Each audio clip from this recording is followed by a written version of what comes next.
बाबा जी की प्यारी सात संगत जी, राधा स्वामी जी। सात संगत जी, आज का विषय एक ऐसा विषय है जो कि आज के समय में हर बच्चे, बूढ़े और जवान लोगों की समस्या बन चुका है। सात संगत जी, आज के समय में अधिक लोग दिमाग की तकलीफों से ग्रस्त रहते हैं और अधिक लोगों में स्ट्रेस, डिप्रेशन जैसी बीमारियां पाई गई हैं, जिनके पीछे हर किसी के अपने अपने कारण हैं। और ये ऐसी बीमारियां हैं जो कि हमारे दिमाग को कमज़ोर करती हैं और ऐसे व्यक्ति को रात रात तक नींद नहीं आती और व्यक्ति चिड़चिड़ा सा रहता है। उसे गुस्सा जल्दी आने लगता है और माइग्रेन में सिर के दर्द की तकलीफ व्यक्ति से सहन नहीं हो पाती। और भी ऐसी बहुत सारी दिमाग से संबंधित बीमारियां हैं जो हमें दिन प्रतिदिन कमज़ोर करती जा रही हैं, जिसकी वजह से हम किसी भी काम को लगन से नहीं करते और किसी भी काम में हम रुचि नहीं लेते। कोई भी काम हमसे ढंग से नहीं हो पाता और हम चिड़चिड़े हो जाते हैं और छोटी छोटी बातों पर गुस्सा होने लगते हैं।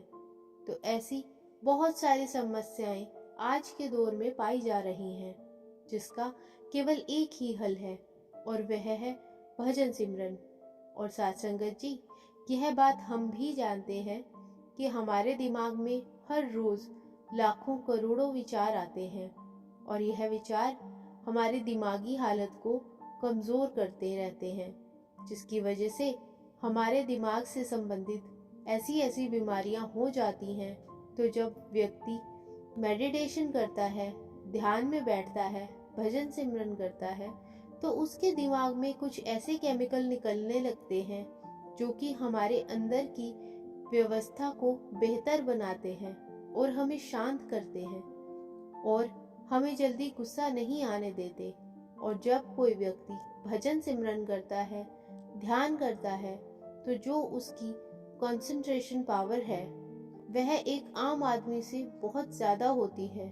वह व्यक्ति अगर किसी बात का प्रण ले ले कि मुझे यह करना है, तो वह उसे कर कर ही रहता है और उस व्यक्ति का दिमाग दिन प्रतिदिन जागरूक होता रहता है, तेज होता रहता है। क्योंकि साथ संगत जी, यह बात विज्ञानियों ने भी सिद्ध कर दी है कि दिमाग के विकास की आयु 14 से 15 वर्ष तक की होती है, उसके बाद नहीं। लेकिन अगर व्यक्ति ध्यान करता है या फिर भजन सिमरन करता है, तो उसका दिमाग दिन प्रतिदिन तेज होता है और वह हर एक चीज लगन से करने लगता है। क्योंकि ध्यान करने वाले व्यक्ति के दिमाग के अंदर विचार इतने नहीं चलते जितने कि एक आम व्यक्ति के अंदर चलते हैं। जैसे जैसे व्यक्ति ध्यान करता है या फिर भजन सिमरन करता जाता है, उसके विचारों की संख्या कम होती रहती है और उसका दिमाग शांत होने लगता है और तेज होने लगता है। और एक ऐसी सीमा आती है जहाँ पर हमारे अंदर कोई भी विचार नहीं रहता, हमारा दिमाग शून्य हो जाता है। उस समय हमारे दिमाग के अंदर बहुत सारी तब्दीलियां होती हैं जो हमें दिन प्रतिदिन अच्छा बनाती जाती हैं और हम हर काम लगन से करने लग जाते हैं। इसलिए आपने देखा होगा कि जो नाम की कमाई करते हैं, भजन सिमरन करते हैं, वह बहुत सोच समझ कर बात करते हैं, ज्यादा बात नहीं करते। तो साथ संगत जी, आज की ये साखी सुनकर हमें ये पता चलेगा कि भजन सिमरन करने से कैसे हमारी सभी परेशानियां दूर होती हैं, कैसे हमारी सभी बीमारियां दूर होती हैं। तो साथ संगत जी, आज की है कहानी पंजाब के पटियाला शहर में रह रहे एक सत्संगी परिवार की 15 साल की लड़की की है, जो कि डिप्रेशन का शिकार रह चुकी है और उनकी माता ने अपनी आप बीती सुनाई है, जो कि मैं आपसे साझा करने जा रहा हूँ।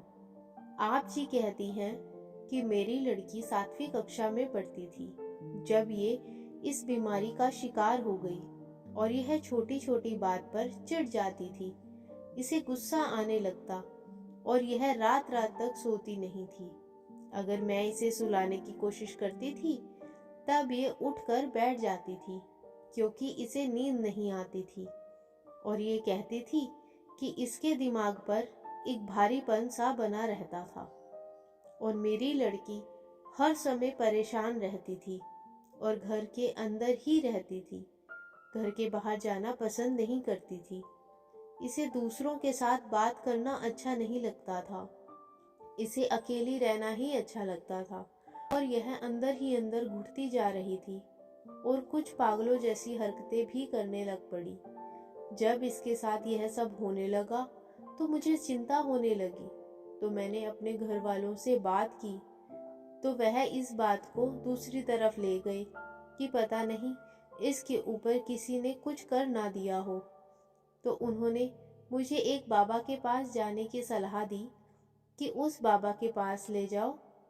लेकिन मेरा मन इस बात को नहीं मान रहा था कि ऐसा कुछ हो सकता है, क्योंकि मैं तो शुरू से ही सत्संग सुनती आई हूँ और मुझे सद्गुरु पर पूरा विश्वास था कि ऐसा कुछ नहीं हो सकता।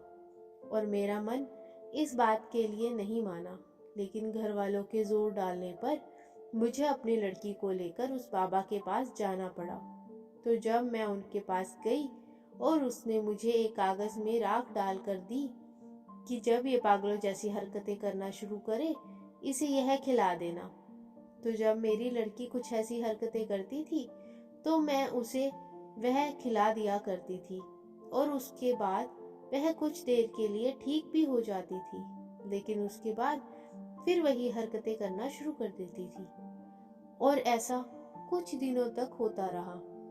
जब वह पागलों जैसी हरकतें करने लगती तो मैं उसे वह थोड़ी सी राख दे देती तो वह कुछ देर के लिए ठीक हो जाती, लेकिन फिर उसके बाद वही हरकतें करना शुरू कर देती। तो मुझे लगने लगा था कि इन सब चीजों से मेरी लड़की ठीक नहीं हो पाएगी, मुझे इनको दिखाना ही पड़ेगा। तो मैंने इसे डॉक्टर को दिखाया। तो जब मैं इसे डॉक्टर के पास लेकर गई तो उसने कहा कि आपकी बेटी को डिप्रेशन हो गया है और समय भी बहुत हो चुका है, आपको पहले ही आना चाहिए था, क्योंकि यह जो बीमारी है दिमाग को अंदर ही अंदर कमजोर करती रहती है और इसे ठीक होने में समय लगता है। तो जब मैंने इसे डॉक्टर को दिखाया तो उसने दवाई दे दी और दवाई से इसे कुछ राहत मिली। इसे नींद आनी शुरू हो गई थी, क्योंकि वह जो दवाइयाँ थी उसमें नशा होता था, जिसके कारण इसे नींद आ जाती थी। लेकिन ऐसा बहुत देर तक चलता रहा। मेरी लड़की दवाइयाँ खाती रही, लेकिन उसे आराम नहीं आया और बहुत डॉक्टर भी हमने बदले, लेकिन कोई बात नहीं बनी और हमने इसे बहुत दवाइयाँ खिलाई और बहुत पैसे खर्च हो गए थे, लेकिन मेरी लड़की को कोई आराम नहीं आया।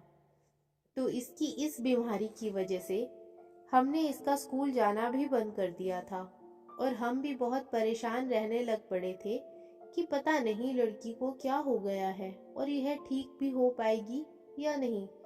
तो आप जी कहती हैं हमने सब कर कर देख लिया था और हमारी आखिरी उम्मीद केवल हमारे सद्गुरु थे। हमने उनके आगे फरियाद की, विनती की कि इसे ठीक कर दो। तो आप जी कहती हैं कि मैंने अपनी लड़की को सेवा पर लेकर जाना शुरू किया, क्योंकि अब मेरी आखिरी उम्मीद मेरे सद्गुरु ही थे। अब और कोई रास्ता हमारे पास नहीं बचा था। तो मैंने इसे सेवा पर लेकर जाना शुरू किया और आप जी कहते हैं कि वहां पर यह ठीक रहती थी, लेकिन जब हम घर आते थे तब फिर वही हरकतें करना शुरू कर देती थी। तो आपने कहा कि मैंने सद्गुरु को कह दिया था कि जब तक मेरी लड़की ठीक नहीं होगी तब तक मैं इसे स्कूल नहीं भेजूंगी और तेरे दर पर इसे सेवा पर लेकर आऊंगी। तो उसके बाद आप जी ने कहा कि हम सेवा पर जाते थे और एक दिन वहां पर हमें एक बुजुर्ग मिले जो कि बहुत ही कमाई वाले लग रहे थे और मैंने उनको अपनी सारी बात बताई। और जब उन्होंने मेरी सारी बात सुनी तो उन्होंने मुझे बस इतना ही कहा कि आपकी लड़की को कुछ नहीं हुआ है। ये आज का दौर ही ऐसा है कि हर बच्चे बूढ़े को ये समस्या हो रही है, लेकिन कोई नई बात नहीं है। लेकिन कोई बात नहीं, आपकी लड़की बिल्कुल ठीक हो जाएगी। अब तुम्हें कहीं और जाने की जरूरत नहीं है। शायद मालिक ने मुझे इसीलिए तुमसे मिलवाया है ताकि तुझे इस बीमारी की दवाई दे सकूं, तुम्हारा मार्गदर्शन कर सकूं, जिससे कि यह बिल्कुल ठीक हो जाएगी। तो आप जी ने कहा कि उस बुजुर्ग ने मुझे यह सलाह दी कि इसे रोजाना आंखें बंद करके बैठने की आदत डालो। इसे कहो कि जितनी देर यह बैठ सकती है यह चुपचाप बैठे। तो आप जी ने कहा कि उस समय मैंने उस बुजुर्ग को कहा कि नामदान से पहले हम बच्चों को ऐसा करने की इजाजत नहीं दे सकते। तो आपने कहा कि उस बुजुर्ग ने मुझे कहा कि ऐसा किसने कहा कि हम बच्चों को बैठने नहीं दे सकते। बच्चे बैठ सकते हैं, आंखें बंद कर चुपचाप बैठ सकते हैं, लेकिन उन्हें किसी नाम का जाप नहीं करना चाहिए जब तक उन्हें नाम की बख्शीश नहीं हो जाती। तो आप जी ने कहा कि मैंने उस बुजुर्ग की वह सलाह मानी और मैंने अपनी लड़की को लालच देना शुरू किया कि अगर वह आंखें बंद कर इतनी देर बैठेगी तो मैं उसकी मनपसंद की चीज उसे लाकर दूंगी। तो इसी लालच के कारण उसे बैठने की आदत हो गई और धीरे धीरे वह बैठने भी लग पड़ी थी। और आप जी कहती हैं कि 1 महीने के बाद मेरी लड़की में सुधार आने शुरू हो गए। धीरे धीरे वह ठीक होती गई और मैं उसे इसी तरह हर रोज लालच देती थी और वह बैठ जाती थी।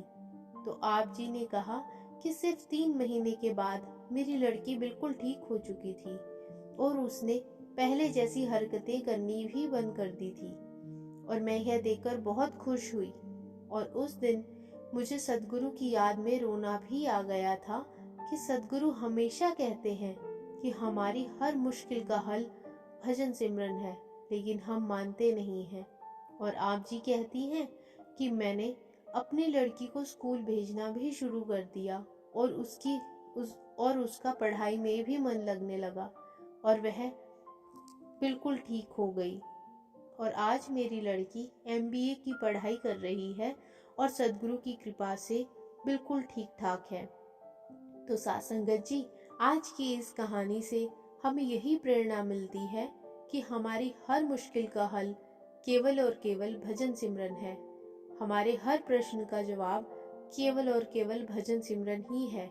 तो साथ संगत जी, हमें अपने सद्गुरु के हुक्म की पालना करते हुए रोजाना भजन सिमरन को समय देना है, क्योंकि इसमें हमारा ही फायदा है, हमारी ही भलाई है। साथ संगत जी, आज की साखी अगर आपको अच्छी लगी हो तो कमेंट बॉक्स में राधा स्वामी जी लिखना ना भूलें जी। राधा स्वामी जी।